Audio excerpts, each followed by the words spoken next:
Na-stroke po ba siya? Oh, okay. Opo kayo. Sa stroke po kasi, ilang taon na po siya na-stroke? Bago lang? Bago lang, January lang. January lang kasi siya na-stroke. January 2024. Oo. Ay, 25. Ayan, may chance pa yan. May chance pa yan. Patingin po yung CT scan niya. Ay, hindi binigay sa amin eh, nandun sa doktor eh.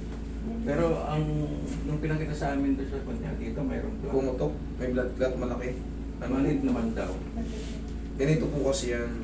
Yan, dalawa nga po ang uwi niyan. Pag mild stroke lang, Mild stroke daw ang sabi.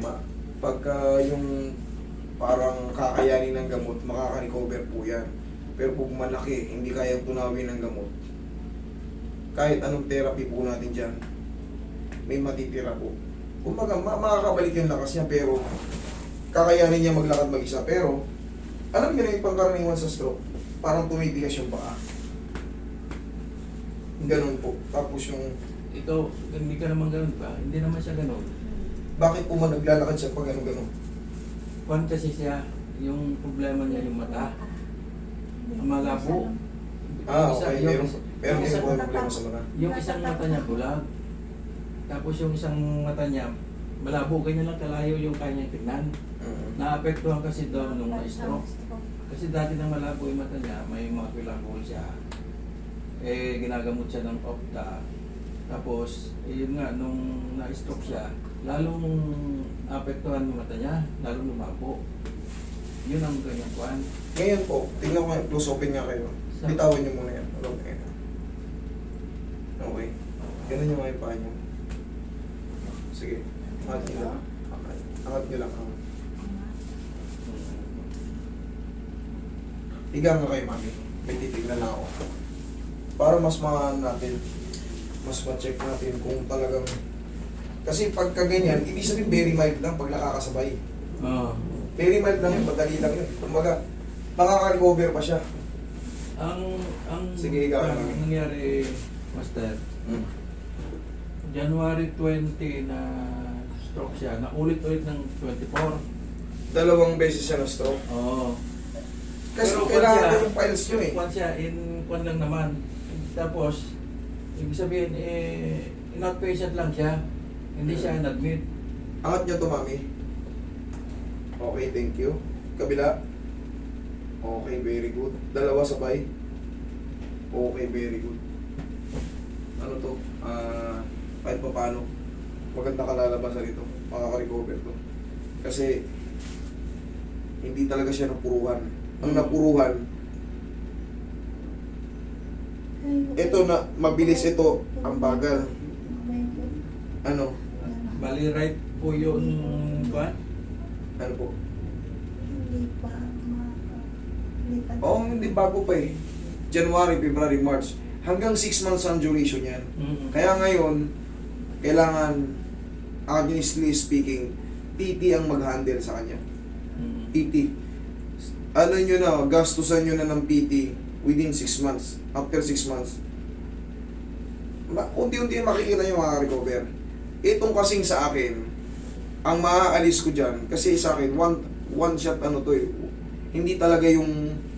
Yan kasi pang mahabang therapy yan. Kasi aalalayan siya, kukuri-kuryente yun the best sa kanya. Sa mga stroke patient, para sa akin ha, mas the best sa kanila mag-handle PT. Pero sa akin, ang expertise ko, yung mga lower back, dislocation, papilo, yan po ang expertise natin. Pero dito, kaya ko siyang i-reset.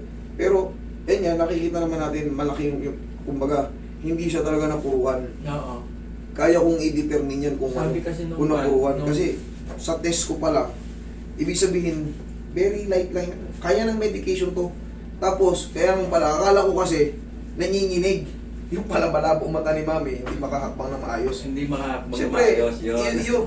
yung physical appearance yun dito, siyempre ako, tinitignan ko na kayo kagad kung ano yung mga ano, ina-assess ko na kagad sa physical appearance yun na dating. Nung pagpasok ni mami kasi, naggagaganon, akala ko tumitigas yung muscle, kaya pinaangat ko yung paa. So far so good naman. So, makaka-recover to si mami. Kaso nga lang, hindi naman natin naayos ang mata, malamang ganun-ganun pa rin lakad ni mami. Ma-adjust pa yan. Namili po kayo. Ang mahalaga, hindi kayo napuruhan. Kasi kung napuruan kayo, yung mga daliri nyo, dun pa lang, malaman ko na kagad. Yung dito sa right side Masakit. ng brain niya, yun ang pinakita ng therapist. Kasi pinatingnan ko na rin sa therapist na mayroon black, pero hindi naman Blood daw clot po ang tawag doon. black ang kulay niya, blood clot na hindi masyado naman daw malaki. Okay, kaya nga, hindi nawala yung ability to reach, to walk. Kasi, sabi ko nga sa inyo, ang normal na stroke, kunyari, sabi natin kaliwa, pag sinara mo yan, mabagal. Pag binuka mo, Mabagal din. parang naninigas. Pero kay mami, kanan, di ba? O, Kanan. tapon yung mga to. Kaya niya eh. Kaya niya. Pero yun nga, honestly speaking, ang pinaka-the best na mag-handle sa kanya, kasi every 3 days, na may maintain siya ng may titingin sa kanya, siya, acupuncture siya, shockwave, para mabuhay lahat ng nerve. Which is wala ako nun. PT ang dapat nag-handle kay mami. So kung may kakilala kayong PT, sa bahay, nag-home service, yan, parang din na kayo mapagod. Within 6 months, January, February, March, April, may 2 months pa kayo. Pa-handle nyo si mami. Diabetic din ba si mami? Diabetic din. O yan, retinopathy ang tumama kay mami. Oo, mata niya. Retinopathy ang tawag dyan. Pagka nanlabo yung mata nyo or nabulag kayo, ibig sabihin, 3 uri yan eh. Nephropathy, retinopathy, neuropathy. Kay mami, retino. Tapos, syempre, Madami. prolong kumbaga mahabang gamutan, maapektuhan yung mga nerve natin. May mamamanhid-manhid kay mami.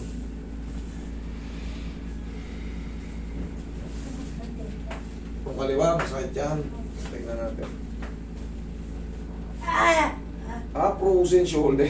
Kasi kanan yun na stroke kay mami, di ba? Kanan. Kanan. O. Ito, frozen shoulder. Kahit hindi ka na stroke, ang dami dito lumalapit na may frozen shoulder. Frozen shoulder pala, sorry, naiangat ko kagad. Kasi nagbase ako sa stroke kasi sabi nila kanan. Tsaka Kaya nag-complain siya naman. Saan ba masakit kayo kasi yung sa likod mo? diabetic kasi, di ba, nababanggit ko naman yan, diabetic person.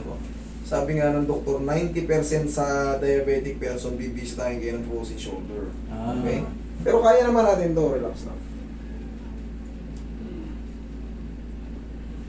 Meron din palang frozen shoulder sa kaliwa. Okay, relax lang. Ito sa akin to. Kaya ko to.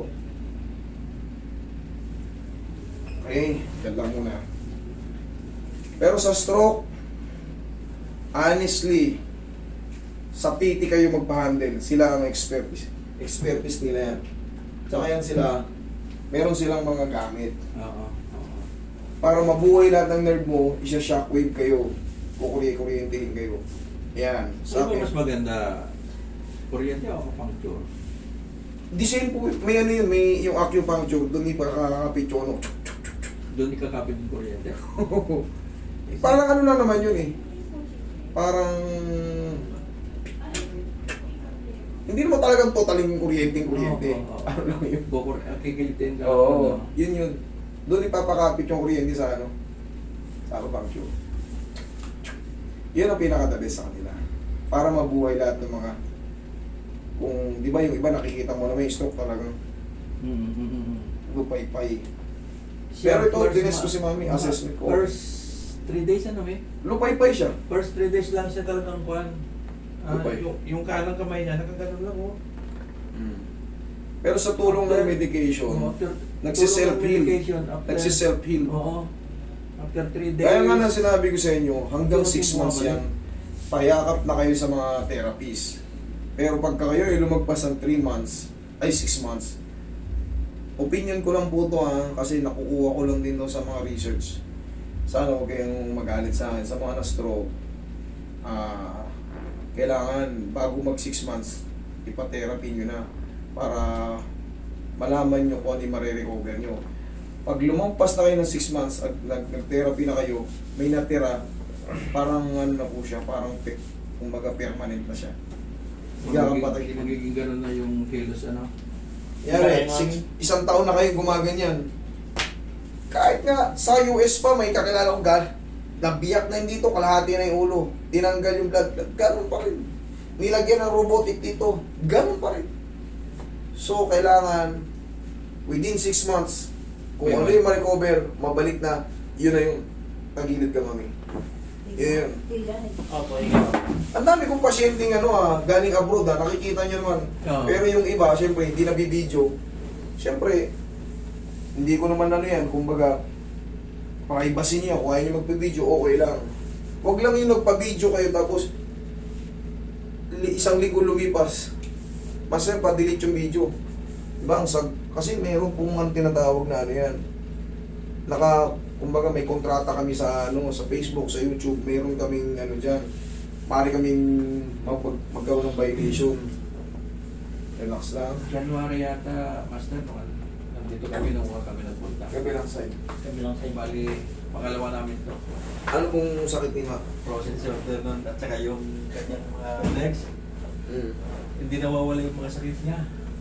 Oh, kumusta naman nung kinarate ko? Eh, gumanda Okay naman, umayos. Okay. Pero ngayon, andun na naman, bumabalik na naman. Hindi, diabetic kasi si Mami.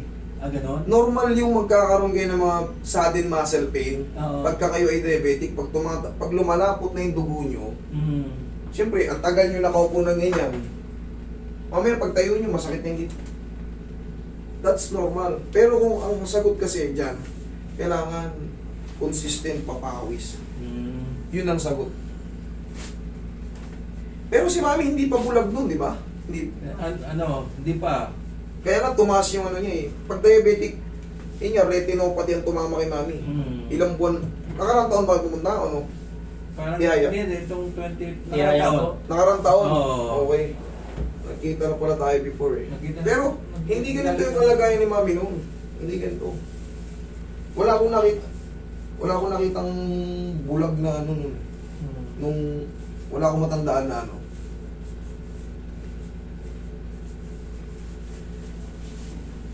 retinopathy.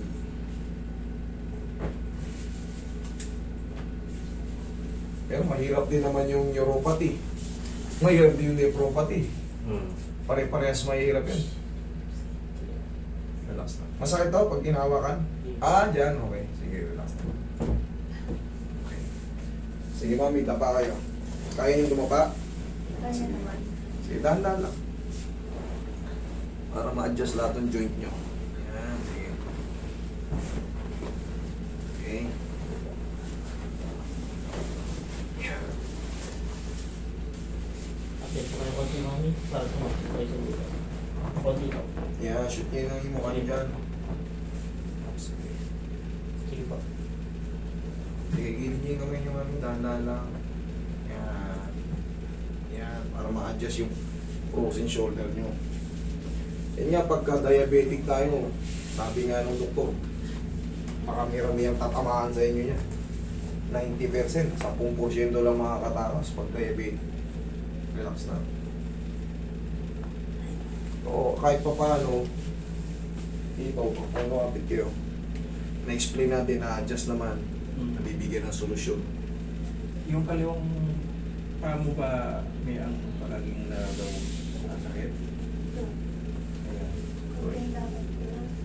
Namamanit, kumikirot, gano'n. Sobrang sakit. Sige, patamaan natin. Uli, lambutan mo lang yun. Massage kay Mami. Medyo...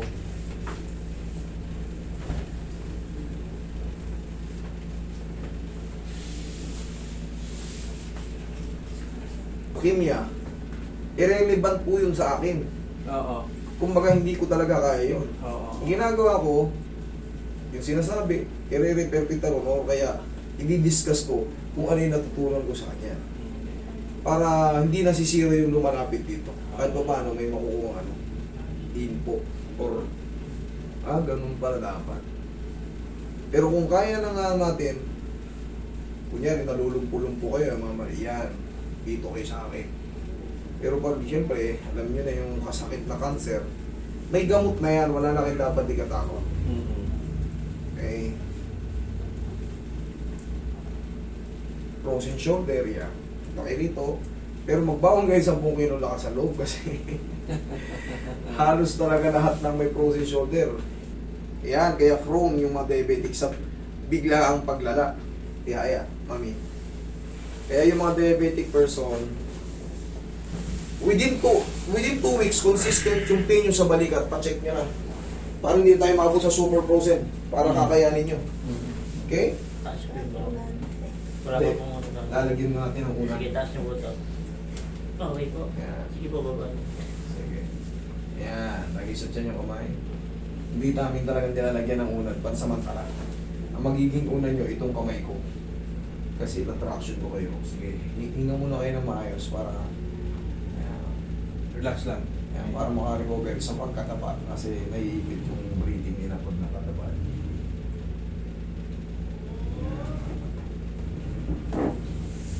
Relax lang ha. Inhale. Exhale. Yan. Diyan lang muna.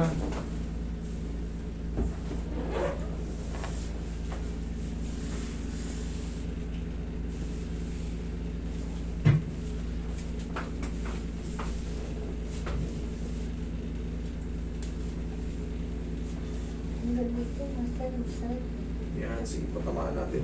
Ito yung mga gandong muscle mo. Sige. Yan, parang nagka-cramps-cramps. Oo. Ganun lang, i-break lang din yan. I-break ko lang yan ng ano, mga muscle. Alam nyo kung bakit? Umihina na yung immune system nyo eh. Hindi na kayo napapawisan, hindi na kayo nakakapag-stretch. Kaya pangkaraniwan na yung mga muscle natin, very stiff. Pupunuin nyo ng mga muscle spasm. Pero siyempre, kahit pa paano, hindi man tayo nakakapag-stretch, hindi tayo nakakapagpapawis. Siyempre, maliligo tayo palagi. Yung posisyon natin, very stagnant. Kung ano lang gusto natin, wala na talaga, hindi na natin naiinat yung mga sarili natin. Hindi na tayo nakakapag-ganon. Nanay, hindi tayo nakakapag-walk. Yung mga muscle natin, magbubuo yan. Ngayon, yung mga biglaang kilos, aray, tapos sasabayan ka pa ng aging, patong-patong na yung ano. Pero, ang sagot lang din dyan, kahit pa paano, sir, total, ikaw, malakas ka pa eh. Oo. Si ma'am, every 3 days, lambingin mo yung mga muscle niya. Ito na yung pinaka-stretching ni ma'am. Ganyan, no? Tingnan mo, Basta after ganyan niyang, lang.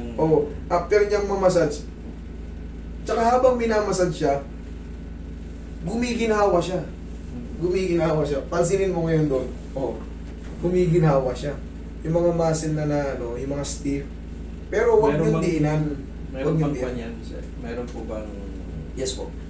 yung gano'ng katagal, I mean, na... Ayun lang, parang mga 3 minutes, 5 minutes lang. Hindi naman kasi kailangan durugin. Ang masobrahan din sa ano, ang masobrahan din sa pag ganyan. Oo.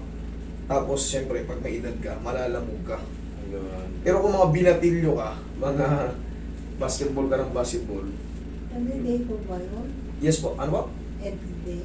Every 3 days. 3 days. Ayan. Kung kayo ay, siyempre, medyo nasa, ano kayo ngayon eh. Kumbaga, nasa week, ano kayo ngayon eh. Kumbaga, hindi kayo talaga proper na makapaglakad, Oo. makapagbilad-bilad, palagi lang nakaabang na parang upo-upo lang muna. Mga 3 to 5 minutes lang, gano'n. Oo, kung ano lang yung sumakit kayo, sasabihin ni mami, parang medyo pinupulikat ng konti o ano. Ganun din nyo lang. Mm-hmm. Para maano kagad, hindi na siya lumala. Yun yung pinaka-ano rito, yun yung pinaka-stretching niya. Lakad pa ba ako na hindi sumasakit na ganito? Yung sakit niya, bang matagal na tanggal? Matagal matanggal, nagka-cramps nga po yun eh. Tumitigas, yun din po ang sagot yun. Tingnan nyo, tayo kayo. Ngayon, medyo malaya yan kasi na-massage ko. Wait lang ha, balikan natin yung frozen shoulder nyo sa kaliwa.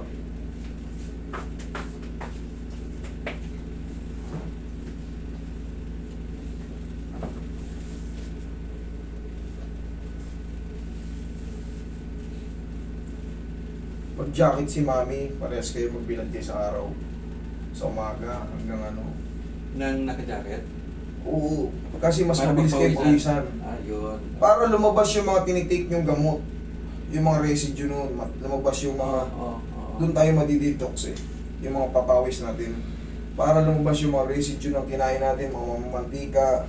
Tsaka pag once na na-stroke na kayo, kalimutan nyo na yung mga prito-prito. Tandaan nyo yan.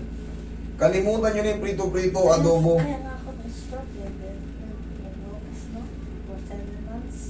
Nag-wakas ko ng pagkain. Yun nga ako dati... Ano yung kinakain nyo? Wala siyang problema sa kain. Nung nag-diet, parang diet kasi. Anong diet? Anong diet ang ginawa Puro nyo? lang konsen eh. Tinapay. Puro tinapay. Hindi, tinapay, mataas ang sugar niyan eh. Tinapay. Mas mataas ang carbohydrates. Vegetables, ganun, mga vegetables. Mas, hindi siya hindi ako sigurado pero yung tinapay, yung white bread, mas mataas ang carbo, ano niyan, Kaysa rice. kaysa sa rice. Siyempre, kung mataas na yung sugar mo, diabetic ka, ang tinapay po, tinitimplahan ng ano yan, ng asukal, lard, gatas. Kaya mas mataas ang ano niyan. Yun ang ipinalit. Akala nyo yun ang nakadiet? Hindi Yun ang ipinalit. Hindi talaga. Hindi, rice. kaya kailangan nyo sa doktor kayo magano. Kumbaga kailangan nyo manood ng vlog ng doktor. Mas mataas yung white bread. Hindi diet ano yan, mas mataas ang sugar content yan. Okay? Kaya pala gulay-gulay. Di baling maraming pagkain na ulam. Ano yung mga bula-bulang lang? Wala nang gisa-gisa. Tambog-tambog na lang. Tapos yung kanin mo, half price lang. Tapos, di baling ubusin mo isang kalderong ulam. At least healthy yun. Ganun ang tamang diet. Master, di nga ako nag-rice na. O di okay. For 7 Ang lakas nyo naman sa tinapay. Panoorin nyo yung mga doktor na vlogger, tingnan nyo, ay mas masama pala yun. Relax na. Akala nyo nakabuti, may kayo nag-rice pero tinapay pa lang pinalit nyo. O yan, kanina. Okay ano. O, diba? Kusang naglalaro siya. Yes, that is normal. Yun yung mga tinatawag natin. May swelling ng konti rin sa loob, pero tanggal na yung lock. Okay? O, tingnan mo. Sige, lakad kayo. Tingnan mo kung ano mas mabuti ngayon. Sige, ano muna kayo gabayin nyo muna to. Medyo hindi pa full recover si ma'am eh. Bago-bago pa, January lang. Kalimutan nyo na yung mga prito-prito. Mayroon nga ako eh. Sige, lakad kayo. Okay. O, ano mas maganda ngayon? Yung kanina o yung ngayon? Ngayon. Okay, kita nyo? Ginanong-ganong ko lang yung ano niya. Nagre-react na kasi kayo, syempre, very limited na yung movement nila. Tapos weak ang immune system nila. Galing sa stroke, talagang manghihina ka. Puro ano ka lang muna yan. Bed rest. Tama. Bed rest, kain ng konti, inom ng gamot. Puro ganun lang. Kaya yung immune system natin affected. Okay? At least maganda na. Okay, sir? Thank you.